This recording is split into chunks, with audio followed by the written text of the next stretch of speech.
Welcome to Indian mathematical class. आज हम vector space का एक और टॉपिक डिस्कस करने वाले हैं जिसका नाम है सबस्पेस। सबस्पेस किसे कहा जाता है? सपोज कि हमारे पास में ये एक वेक्टर स्पेस है ओवर द फील्ड F और ये जो W है वो इस V का कोई सबसेट है। अब अगर ये W इस फील्ड F के ऊपर वेक्टर स्पेस फॉर्म करता है तो इस W को इस V का सबस्पेस कहा जाएगा।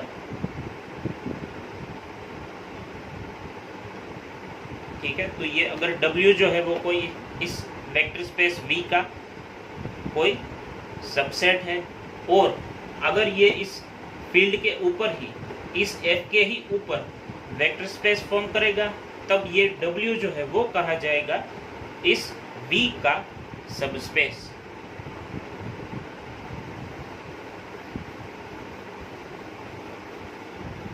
अब एक रिमार्क हम देखते हैं। For every vector space V the entire space V and zero space, मतलब कि अगर कोई वेक्टर स्पेस है VF तो ये जो जीरो वेक्टर वाला एक सेट होगा वो और ये V, ये दोनों ही जो है ये इस V के सबस्पेस कहलाएंगे। ये जो दोनों है वो हमेशा ही इसके सबस्पेस होंगे और इन दोनों को इम्प्रॉपर सबस्पेस कहा जाता है।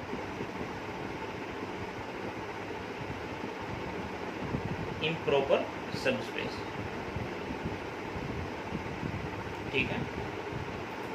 एक सेट जिसमें सिर्फ जीरो वेक्टर ही है और एक ये V खुद, ये दोनों ही इसके इम्प्रॉपर सबस्पेस कहलाए जाते हैं।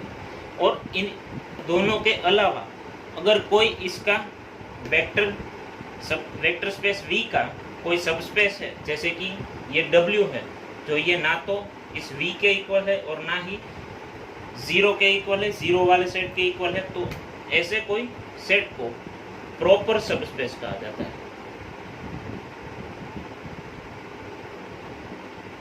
ठीक है, ये दोनों इम्प्रॉपर सबस्पेस और इन दोनों के अलावा अगर कोई इस वेक्टर स्पेस V का सबस्पेस होता है, जैसे कि कोई ये W हम उसको नाम दे दे तो उसको प्रॉपर सबस्पेस कहा जाता है।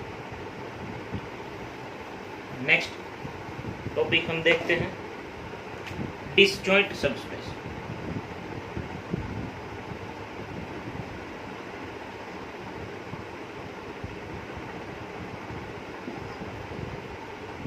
डिसजॉइंट सबस्पेस में हमारे पास में सपोज कि ये V ओवर F कोई वेक्टर स्पेस है और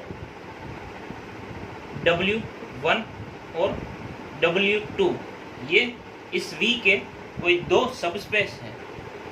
अगर W1 और W2 का हम अगर कोई इंटरसेक्शन निकालें तो सिर्फ ये जीरो वेक्टर ही आएगा, तो W1 और W2 को V के डिसजॉइंट सबस्पेस कहा जाएगा। क्या होगा, यहाँ पे हम मिस्टेक नहीं करेंगे। डिसजॉइंट का मतलब हम ये नहीं निकालेंगे कि ये दोनों का जो इंटरसेक्शन है वो फाई है, ऐसा नहीं है। ठीक है, तो यहाँ पे आपको ये याद रखना है। डिसजॉइंट सबस्पेस वाले केस में क्या होगा, दो सबस्पेस होंगे।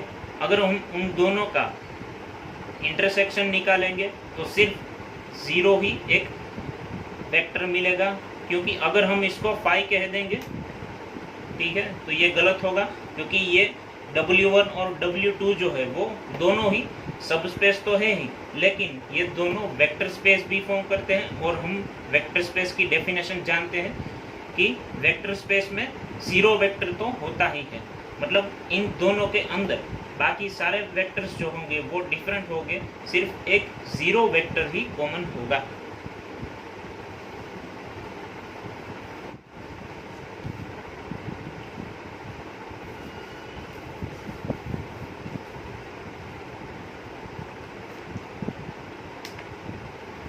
हम देखते हैं वर्किंग रूल कि वेक्टर स्पेस जो है उसका सब स्पेस हम कैसे चेक करेंगे।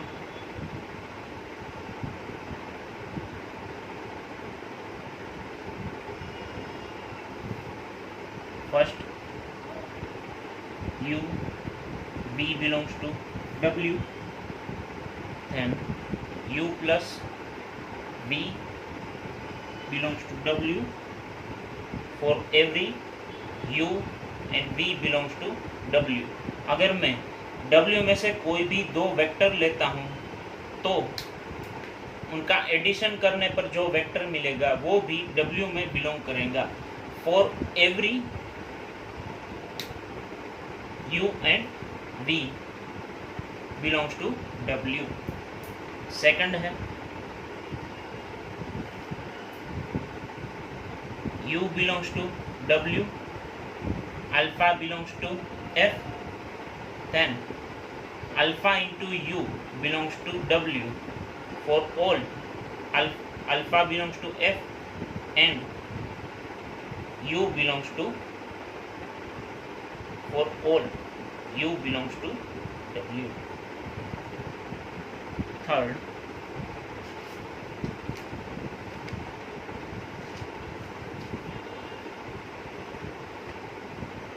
u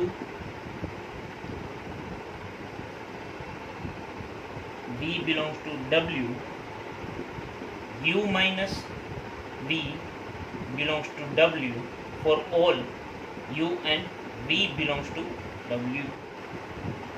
or uv belongs to w,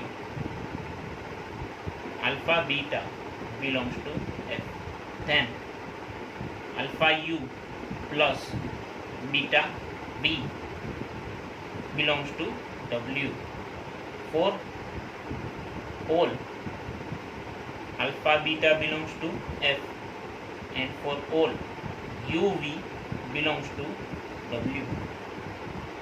ये वर्किंग रूल है किसी भी सेट को w को सब स्पेस है या नहीं ये चेक करने के लिए।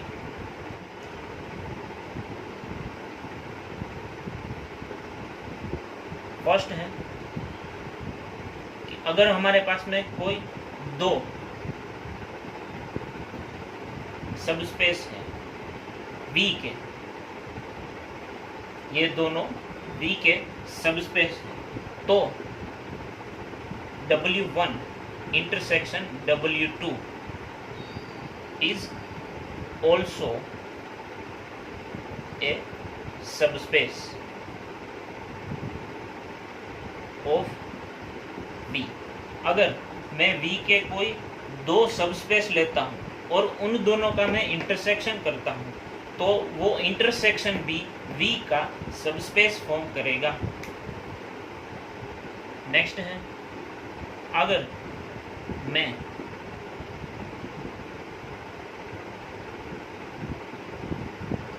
आर्बिट्ररी फैमिली ऑफ सबस्पेस ले लेता हूँ, किस में से, V में से, ये सारे जो है W1, W2 up to Wn and so on, ये सारे जो है वो V के सबस्पेस हैं। तो इन सब का मैं अगर इंटरसेक्शन करता हूँ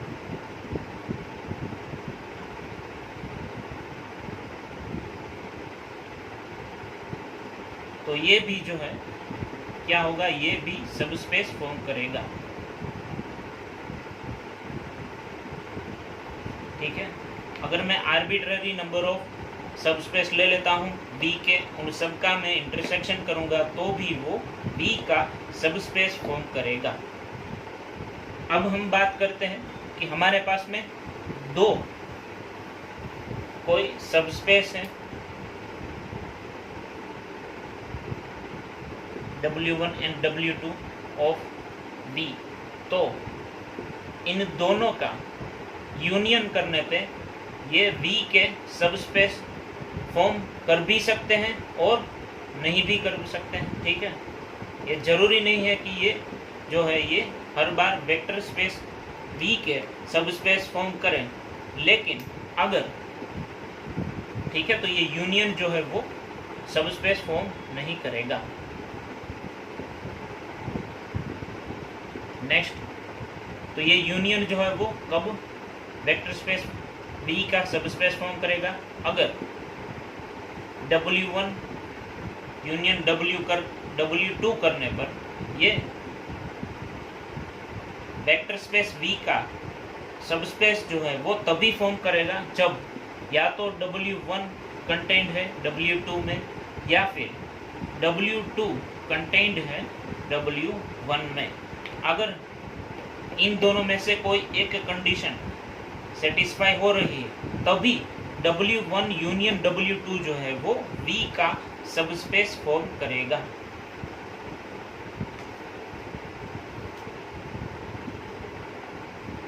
इसका जो है हम एक एग्जांपल देख लेते हैं, एग्जांपल के थ्रू समझते हैं W1 और W2 के यूनियन का। सपोज कि हमारे पास में W1 है, इसके अंदर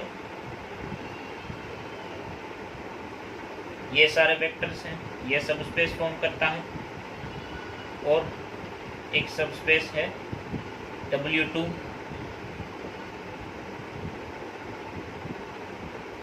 ठीक है, तो ये दोनों का हम अगर यूनियन करते हैं W1 यूनियन W2, तो उसमें या तो इस टाइप के वेक्टर आएंगे या फिर इस टाइप के वेक्टर आएंगे, x बिलोंग्स टू R और y बिलोंग्स टू R। ठीक है, ये W1 है, ये W2 है, इन दोनों का यूनियन करने पर किस टाइप के वेक्टर आएंगे? या तो इस टाइप के या तो फिर इस टाइप के वेक्टर आएंगे। एक एलिमेंट ले लेता हूं,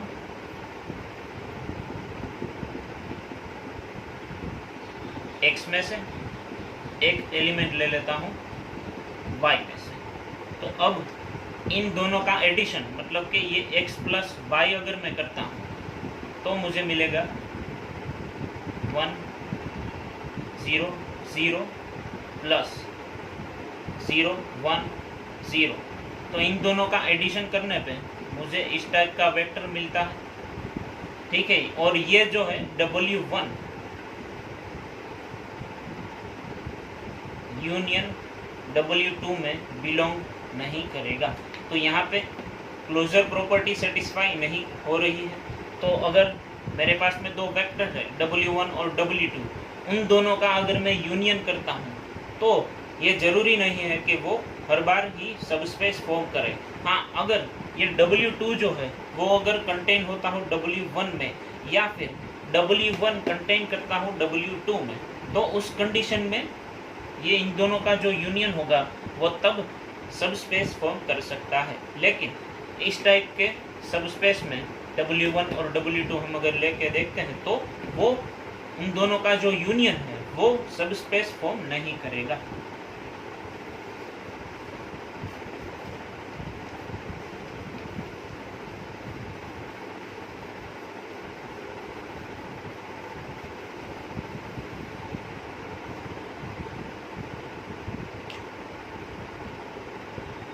अब हम देखते हैं कि V कोई एक सेट दे दिया गया हो हमें, X Y alpha X plus beta Y equal to 0, where alpha beta belongs to f। तो अगर V हमें दे दिया गया हो इस टाइप का कोई सेट एक्स वाई, और जहाँ पे alpha X plus beta Y अगर 0 हो रहा हो, अल्फा और बीटा फील्ड एफ में से बिलोंग करते हो, तो इस टाइप का जो सेट है वो हमेशा ही वेक्टर स्पेस फॉर्म करेगा ऑलवेज।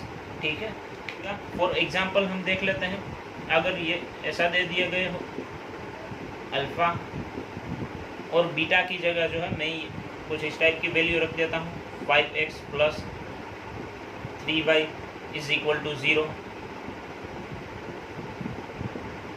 ठीक है, अगर इस टाइप का कोई सेट दे दिया गया हो तो वो हमेशा ही वेक्टर स्पेस फॉर्म करेगा। या फिर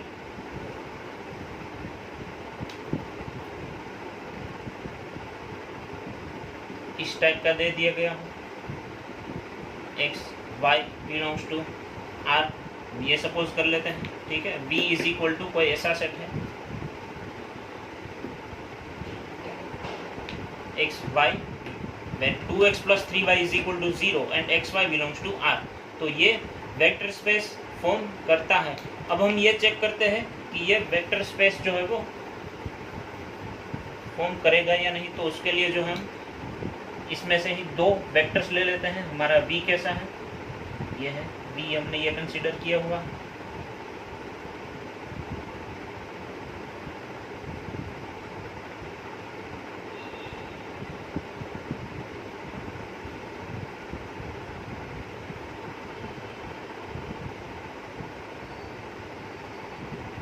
अब हम ये देखते हैं कि ये R2 का सब स्पेस फॉर्म करता है या नहीं, ठीक है। ये जो V जो है ये R2 का सब स्पेस फॉर्म करता है या नहीं, ये हम चेक कर लेते हैं। तो दो वेक्टर हम ले लेते हैं इसमें से,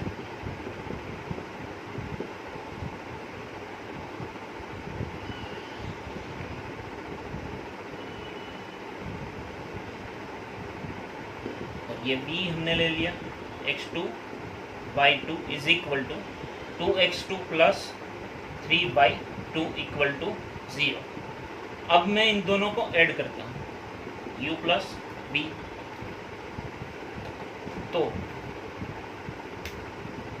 u प्लस b हमें मिलेगा 2x प्लस 2x2, तो 2 में यहाँ पे कॉमन लिख लेता हूँ, 3y1 प्लस 3y2, 3 में कॉमन ले लेता हूँ,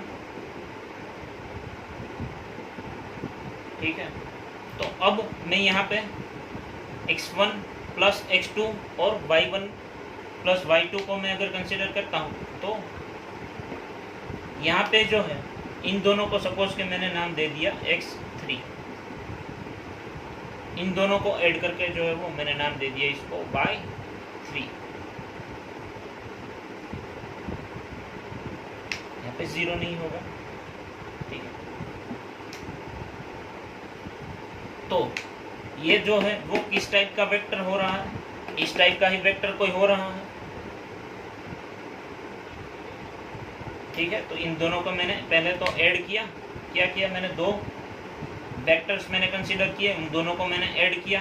तो ये भी जो है इन दोनों को ऐड करने के बाद भी मुझे जो एक वेक्टर मिल रहा है वो भी इसी टाइप का मिल रहा है, और इसके इक्वल टू तो क्या हो सकता है, यहाँ पे 0 हो सकता है, ठीक है। तो u प्लस v करने पर 0 आया, this belongs to v, therefore u plus v belongs to v, ठीक है। तो ये अभी हमने जो जस्ट वर्किंग रूल की जो हमने प्रॉपर्टीज देखी थी उसमें u plus v belongs to v हो रहा है यहाँ पर।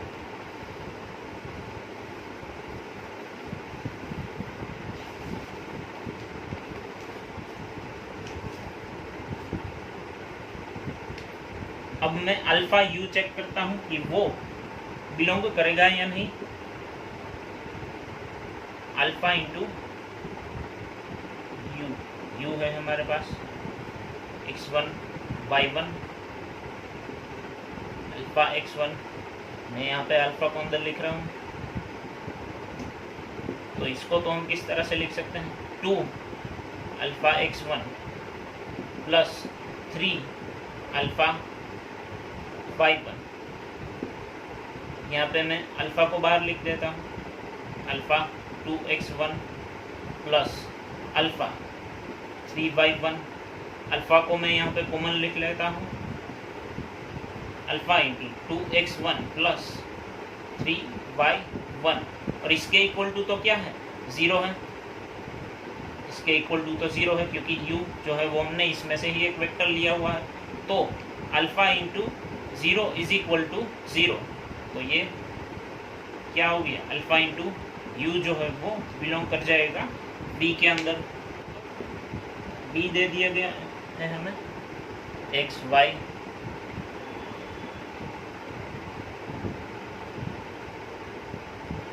z,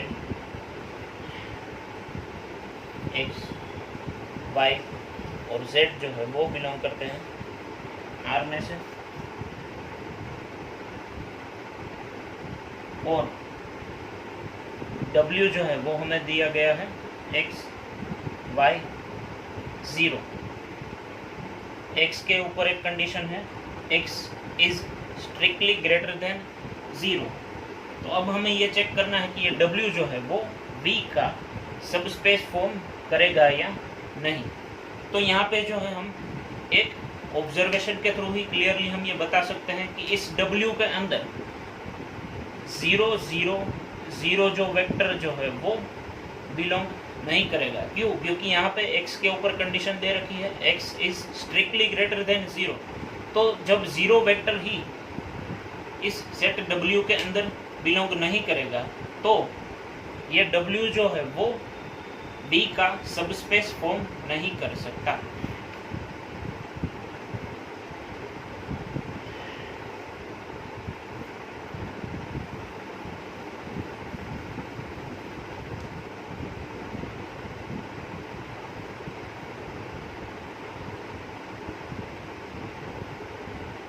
अब एक और जो है हमें W दे दिया गया है x y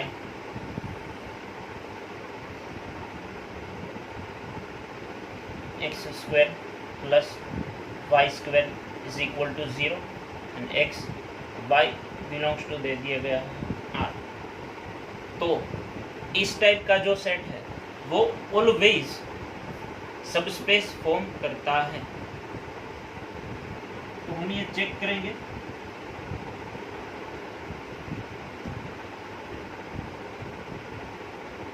अब हमें ये एक सेट दे दिया गया है W is equal to X Y X square plus Y square is equal to 0 and X Y belongs to R।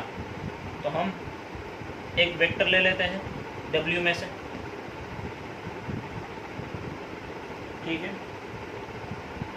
U को हम लिख देते हैं x1 y1। तो U जो है वो W में बिलोंग करता है, तो हम ये लिख सकते हैं x1 square plus y1 square is equal to 0। और अगर कोई दो नंबर का स्क्वायर करने पर और उन दोनों को ऐड करने पर हमें 0 मिलता है तो हम ये भी कह सकते हैं कि ये जो दोनों ही नंबर जो हैं वो 0 ही होंगे, मतलब कि ये पोल हम लिख सकते हैं, ठीक है। कोई मैंने दो नंबर कंसीडर करे हैं, ठीक है। तो अगर वो नेगेटिव नंबर भी होगा तो उसका स्क्वायर करने पर वो पॉजिटिव नंबर ही हो जाएगा। हम यहाँ पे R की बात कर रहे हैं, ठीक है। तो R में से मैं कोई भी दो नंबर ले लेता हूँ और उनका स्क्वायर करने के बाद मैं उनको ऐड करता हूँ, फिर मुझे 0 मिल रहा है उसके इक्वल। तो उसका मतलब है कि ये जो दोनों नंबर जो है वो इक्वल टू होंगे 0 के। तो ये इम्प्लाई करेगा x1 square is equal to 0 and y1 square is equal to 0। और अगर किसी नंबर का स्क्वायर 0 है तो वो नंबर खुद भी 0 ही होगा, ठीक है।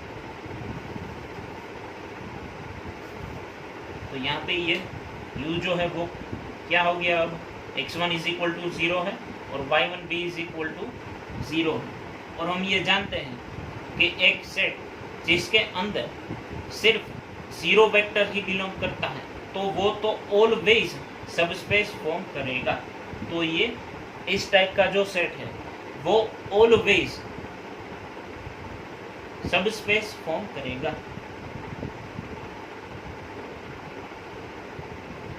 और यहाँ पे हम एक और चीज़ जो है वो देख सकते हैं कि अगर मैं ये दे दिया गया हो X Y X raise to 4 plus Y raise to 4 is equal to 0, या तो फिर x की पावर 2n प्लस y की power 2n is equal to 0। n की वैल्यू आप कुछ भी पुट कर दीजिए n बिलोंग्स टू n में से, ठीक है।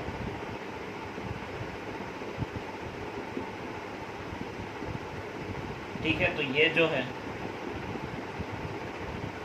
ऑलवेज सब स्पेस फॉर्म करते हैं। यहाँ पे मैं स्क्वायर की जगह अगर मैं पावर 4 कर देता हूँ या फिर x की पावर 2n प्लस y की power 2n, where n belongs to n और xy बिलोंग्स टू, यहाँ पे जो है वो हम r ले लेंगे, xy बिलोंग्स टू r होगा। तो इस टाइप के जो सेट हो गए वो ऑलवेज वेक्टर स्पेस के सब स्पेस फॉर्म करेंगे।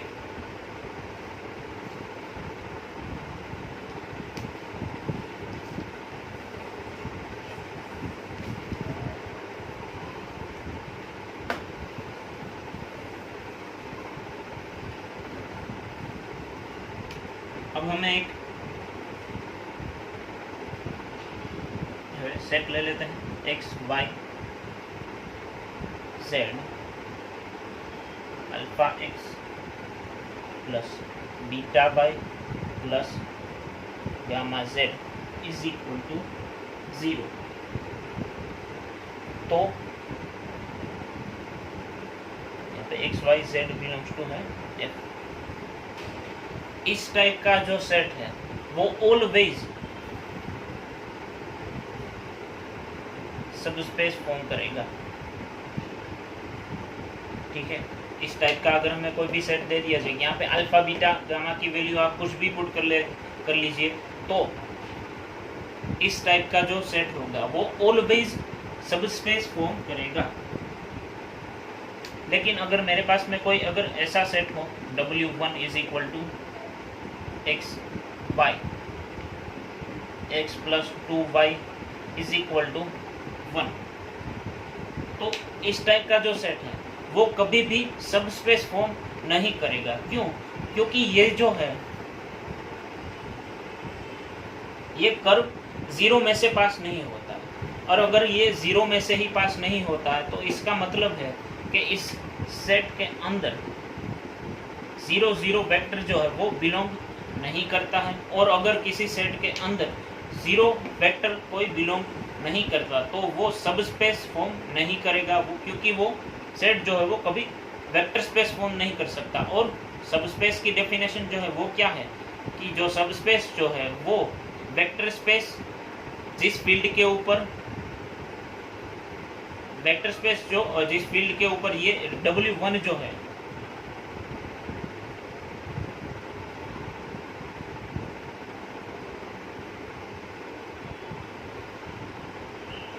और अगर हमें इस टाइप का कोई सेट दे दिया जाए W1 is equal to X Y, X plus 2y is equal to 1, तो ये जो है कभी भी सब स्पेस फॉर्म नहीं करेगा, क्योंकि ये जो कर्व जो है ये कभी 0 0 में से पास नहीं होता। और 0 0 में से पास अगर ये कर्व नहीं होता है तो इस सेट के अंदर हम ये कह सकते हैं कि 0 0 वेक्टर जो है वो बिलोंग नहीं करता। और अगर ये 0 वेक्टर इसके अंदर बिलोंग नहीं करता है तो ये सब स्पेस फॉर्म नहीं करेगा।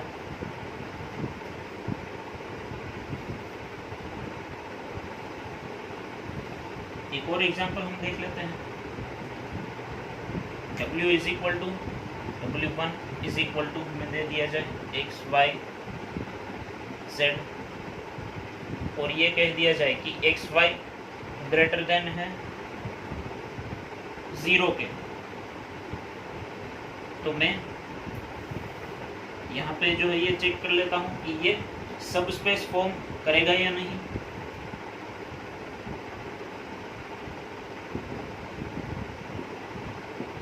तो मैंने जो है ये इसके अंदर से एक वेक्टर निकाला u, ठीक है, 2 2 और z,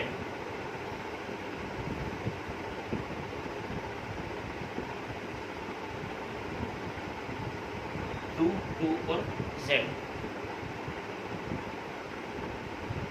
b में कोई दूसरा वेक्टर ले लेता हूँ -2 z। यहाँ पे हम चेक कर सकते हैं x into Y greater than 0, x into Y greater than 0। अब मैं u प्लस वी चेक करता हूँ। u प्लस वी चेक करने पर मुझे क्या मिलेगा? -2 z। तो 2 - 2 0, 2 - 2 0, z प्लस z 2z। तो ये जो वेक्टर है ये W1 में बिलोंग नहीं करता है। आप देख सकते हैं x और y का मल्टीप्लिकेशन जो है वो यहाँ पे स्ट्रिक्टली ग्रेटर देन 0 है, वो यहाँ पे सेटिस्फाई नहीं कर रही है कंडीशन। तो ये वेक्टर u और v का एडिशन करने पर मुझे जो वेक्टर मिला वो W1 के अंदर बिलोंग नहीं करता, इसलिए इस टाइप का जो सेट होगा वो सब स्पेस फॉर्म नहीं करेगा।